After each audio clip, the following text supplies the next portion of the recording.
Hi, David Odell here with Odell Complete Concrete. This is the first day on the job site and we have a driveway. We're going to be widening this driveway and it has a lot of damage. First thing I think when I see a driveway in this condition is no steel reinforcement.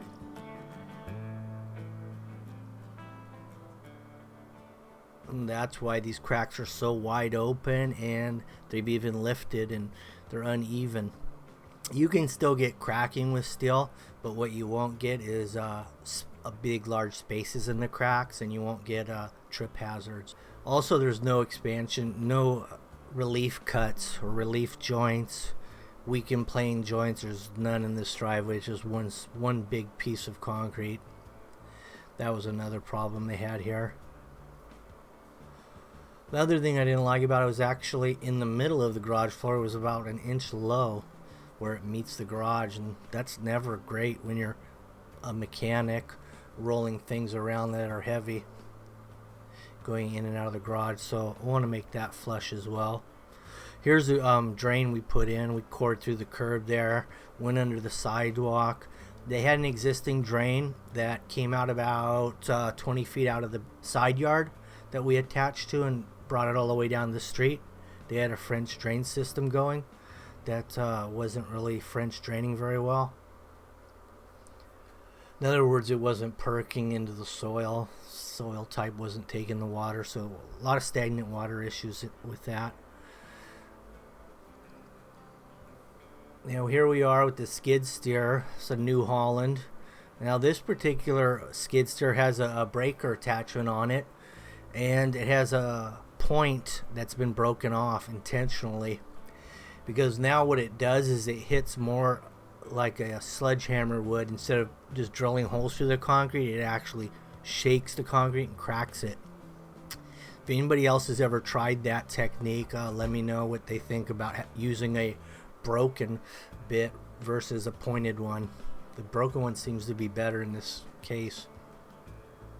Some cases it won't be. Like if you want to get in there and if you have wire and you want to snap it and pry, then you'd want a full bit for sure.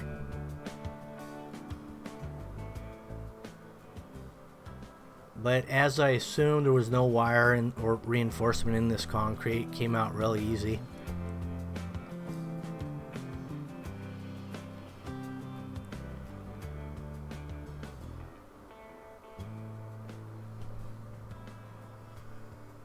Because we have those pine trees in the front yard and the parkway there, the roots are pretty much everywhere. They're just below the surface here, and we're going to start getting into them a little bit as we start bringing this grade back down to where it initially was before the trees raised the whole front yard.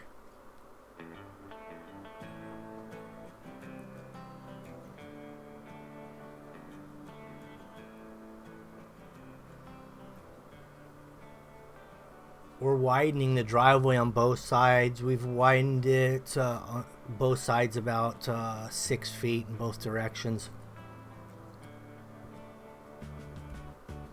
You can see all these roots we're getting into now. A lot of surface roots with these pines, and they're just underneath the slab.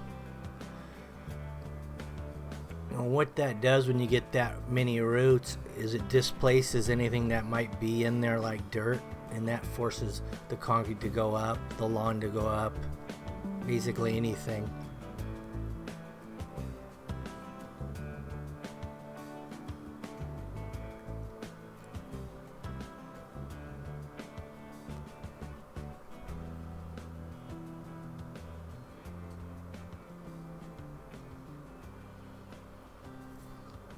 So you can see how we've cut this on a nice, fairly straight grade from the garage floor to the sidewalk. There is a slight arch in it still, but not nearly as severe as it was from the tree roots.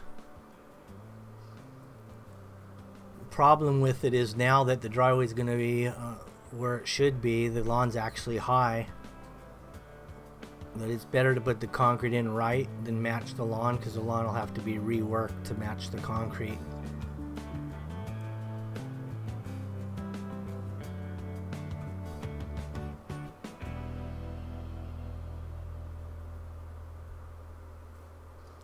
We're probably about 6 inches below top of lawn at this point. So we can taper it back 4 or 5 feet in the lawn and cut it down and slope it back into the driveway, the new driveway grade. Or you remove the entire front yard and take it all down, roots and all,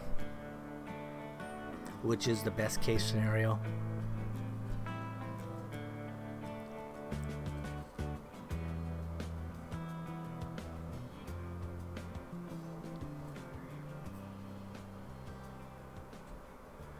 This was about a load.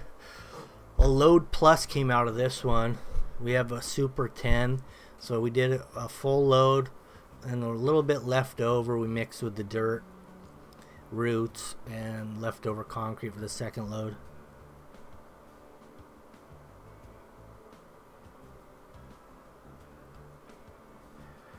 This ground is surprisingly hard. It's very, very hard. It was difficult to drive the stakes in.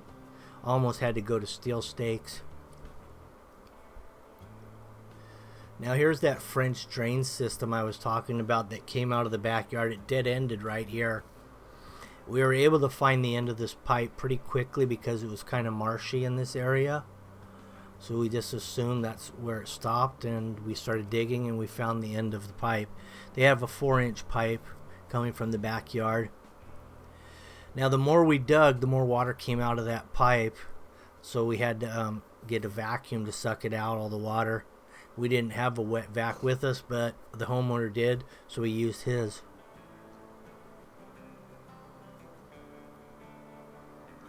We had to get the water out of there quickly, otherwise, with the hole exposed, all that water would have damaged the soil here. It wouldn't have been an ideal place to pour on. It would have had to dry out for a week or so. So we got the water out quickly.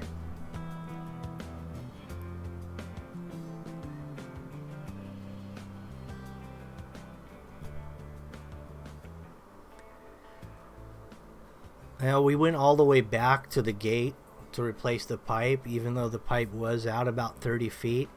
Because what we found as we started cutting off sections of that 4-inch, we found a lot of debris built up in that pipe. We found some cans and a lot of stuff that was in there, so we took it all the way back. So we know we got a clear line from the gate where it goes under the existing concrete to the street. That's all clear. We reduced it down to a 3-inch because a 3-inch is really all you're going to get through a 6-inch curb face under a sidewalk that's 4 inches deep. That's only on 2% grade. So you can see the dilemma of trying to get a 6-inch under sidewalk. That's only 2% above curb height. The curb height's 6 inches. You put a 4-inch, you don't have much room for concrete over the top of that 4-inch going to the curb face, which means it's going to crack and break. So use a 3-inch, in other words.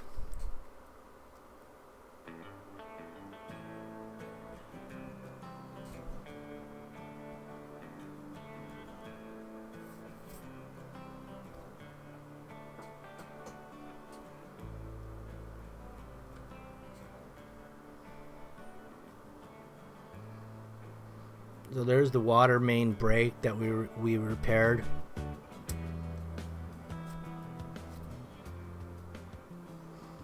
That's just a future sleeve there.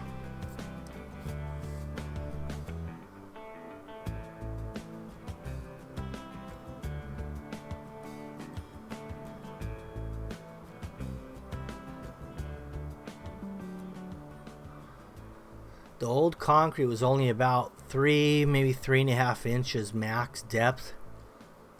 But since we raised the grade at the garage, because it was setting down about an inch below garage floor level, which is nice so the water doesn't backflow into the garage, but it's not that great if you're rolling things back and forth, heavy things, like on a dolly or something, especially if you're a mechanic.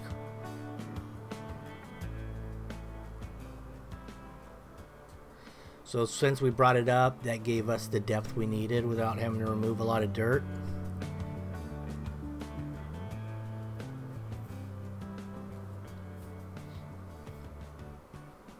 Now this is about the third day as we waited over the weekend, so the soil is all dried out. Now we're running the compactor. And we're not putting any water on this, even though it creates some dust. This particular kind of dirt, if you put water on it, it's just going to stick to your plate and it's not going to do a thing. So you have to run them dry, unfortunately. That's just the way it is.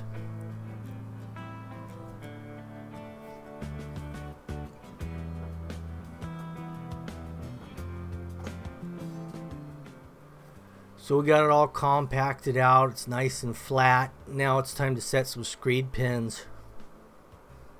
The way I set screed pins is I like to try to make them even spaces so I can use one rod board for the whole package instead of having to cut different rod boards for different size bays. I make them all the same.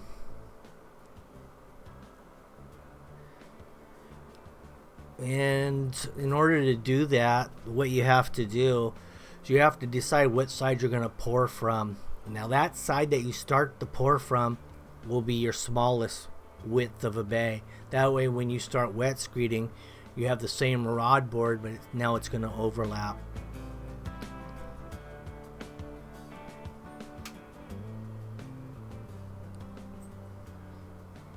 So we got some number 3 rebars here, and we're going to lay them out on 2-foot centers. We're going to use about 18 inch to 24 inch overlaps on this rebar. And I always like when I got an angle or a radius edge like we had here, I just run one bar on an angle. Now I'm doweling in to the garage here slab, which I normally don't do, but since we have those massive pine trees, I don't want to take the chance of them getting back underneath this driveway and raising it above all the other surrounding concrete.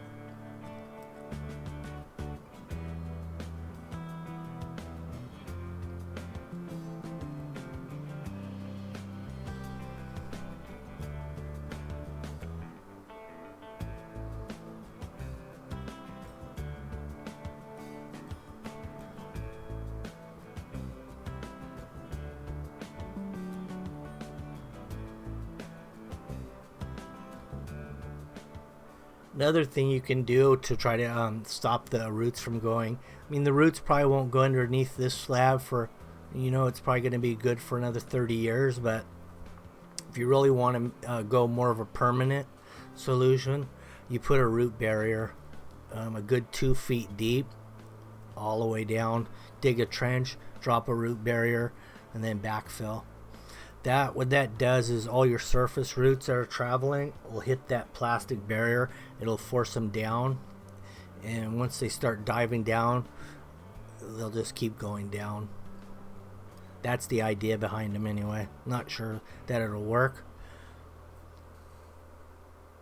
because inevitably they go to where the water is. What doesn't matter which way they go. If there's water, they find it.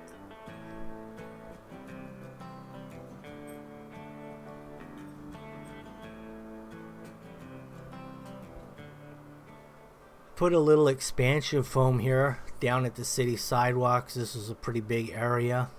And this sidewalk here, I have a feeling will be coming out a lot more times than the driveway because of the big pines.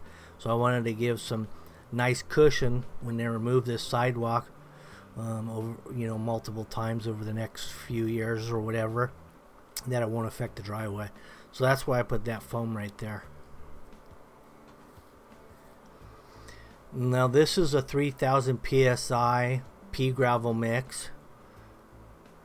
Real nice consistency here. Also, I added some fiber mesh into the load. I do that on site.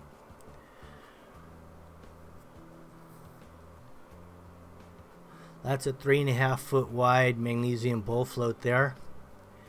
We got all the rebar up on dobies. We were able to put it up on dobies because this baby was running a little bit thick, so we could actually use the dobies without getting the rebar too close to the surface. We're averaging about 4.5, 5 inch thick on this entire driveway.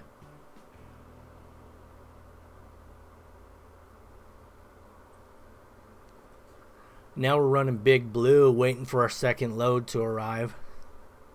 That's 9 yards right there, what you see. Now what we did there real quickly was we ran a little bit of a swell out of the far corner of the garage just to make sure the water came out of that corner and didn't go into the garage.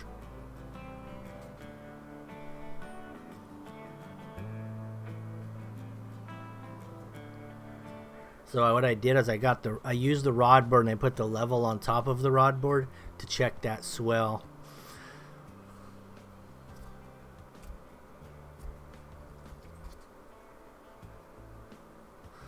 It's visibly, you can't see the swell coming out of the garage, but if you put water on it and watch it run, that's when you can see it.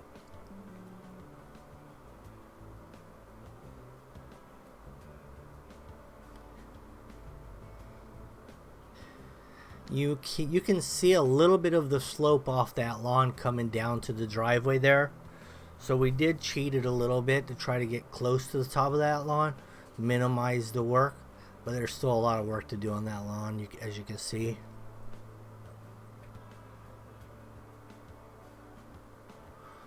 Let's see what we have here. We had 20 yard. We had two 10-yard loads. So that first load was 10. The second was 10 as well. And we didn't have much left. He says we had less than a half a yard. So we got real lucky. Since the maximum they'll carry is 10 yards out here, we maxed it out. Now we're going to be saw cutting this particular job, but we're getting one joint, one wet cut joint today off that main corner there, off that brick column. That's where it may crack overnight, so we cut that in today. Also, I'm using a power trowel here, and right now I've got a float pan underneath, so I was able to get on it pretty early with this power trowel. It's a 3-foot power trowel. It's got a Honda engine on it.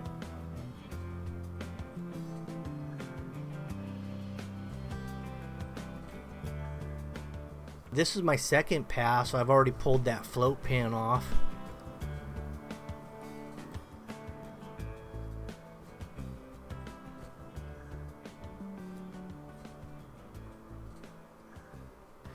And my third final pass is the broom right behind me. Now this did dry a little unevenly.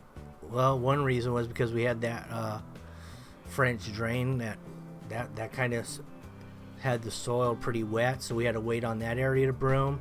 So we kind of went around that. And then we also had the shaded area up here by the garage, and then we had the water main break. So we had water saturation from the water main break. We had water saturation from the French drain system, so we had a couple wet spots plus shade, so we just worked around it. And that's the nice thing about the power trowel and this particular type of finish. You can just bounce around anywhere you want, and it's gonna inevitably look all the same.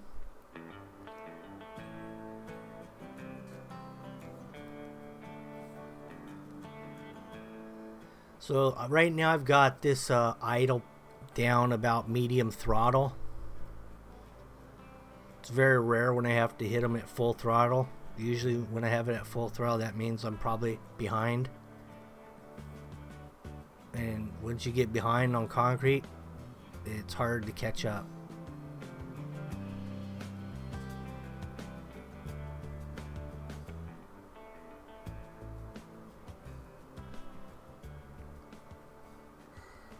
So I have a specific pattern I use too on the power trowel. A lot of people may not know that, but there is a pattern that you want to use to get concrete flat with a power trowel.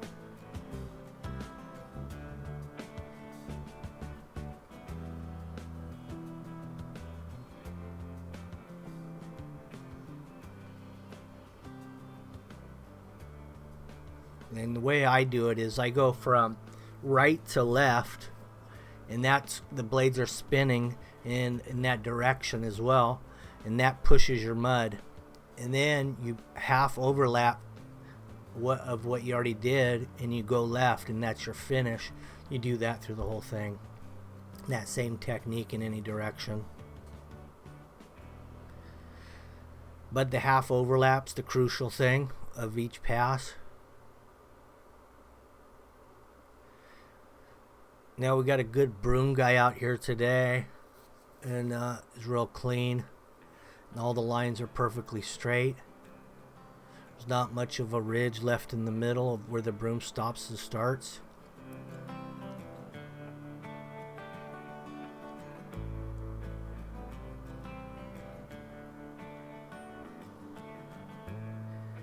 Now we had to go back here because we had shade back in this area for quite a while, so we had to go back up into this corner and then work our way into the shade of the garage area.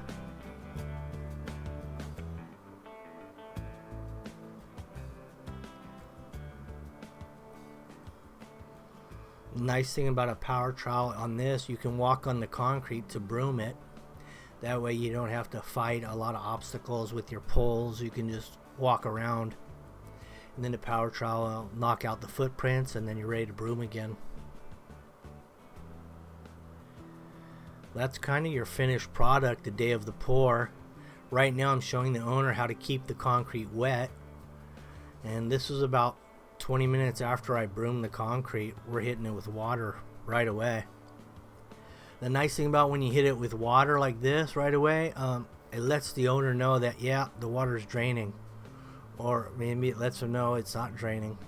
But whatever the case may be, it's good to keep them wet, because what that does, it'll inevitably make the concrete harder, and you're less likely to get shrinkage cracks. So here's the next day after the pour. We're laying out some chalk lines here. All my chalk lines are laid off straight and square with the house. I don't really take into consideration the city sidewalk or street. Everything kind of comes off the house.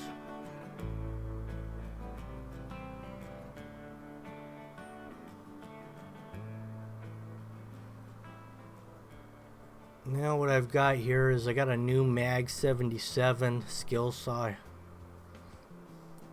and I'm riding it on top of a little 1/4-inch bender board redwood. That way my plate of my skill saw doesn't scratch the concrete, because it's so fresh right now. Anything you do to the concrete right now will scratch it temporarily, and this is not necessarily scratching it, but what it is doing is it's opening up the pores on the concrete where you're touching it. The water will come out of the concrete quicker there, and it'll look like a scratch because it's drying unevenly, and then as the concrete completely cures out, it'll all be one color. Kind of deceiving that way.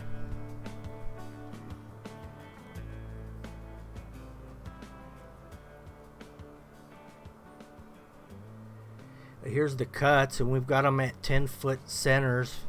All these sections I think are 10 foot by 11 feet,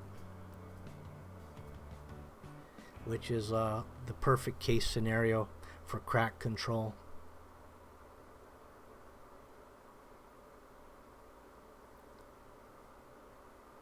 There's your finished product. Looks good, and in 3 days it'll be ready to use. Because you know, concrete reaches most of its strength in the first 5 days, and then after that it's a very slow build-up process.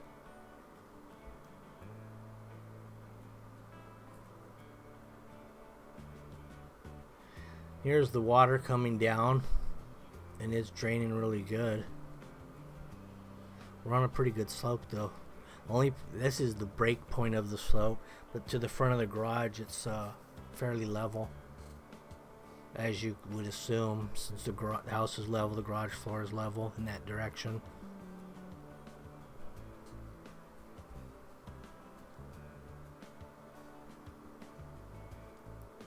Anyway, thanks for watching my videos. If you like these, subscribe. Stay tuned for the next one.